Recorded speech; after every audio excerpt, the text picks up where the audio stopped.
দুনিয়ার সব লোভ হলো ধ্বংসের কারণ। নমরুদ ধ্বংস হওয়ার পেছনে দুনিয়ার লোভ, ক্ষমতার লোভ। ফেরাউন ধ্বংস হওয়ার পেছনে ক্ষমতার লোভ। কারুন ধ্বংস হওয়ার পেছনে সম্পদের লোভ। এরকম ক্ষমতার লোভে পড়ে কত মানুষ ধ্বংসের পথে চলে যায়। টাকার লোভে পড়ে মানুষ ধ্বংস হয়ে যায়। যৌবনের লোভে পড়ে নামাজ নাই, রোজা নাই, তেলাওয়াত নাই। আল্লাহর নবী বলেন, সাবধান, দুনিয়ার সবাইকে বেজার করা যাবে, আমার আল্লাহকে অসন্তুষ্ট করা যাবে না।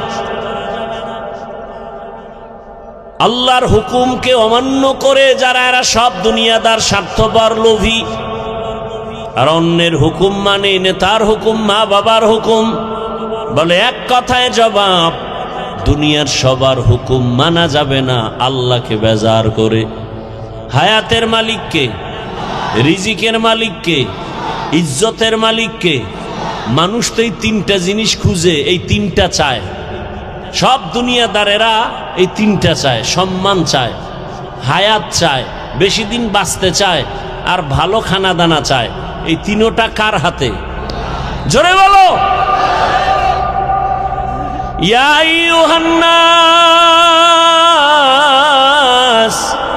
আনতুমুল ফুকারাউ ইলাল্লাহ ওয়াল্লাহু হুয়াল গানিয়ুল হামিদ।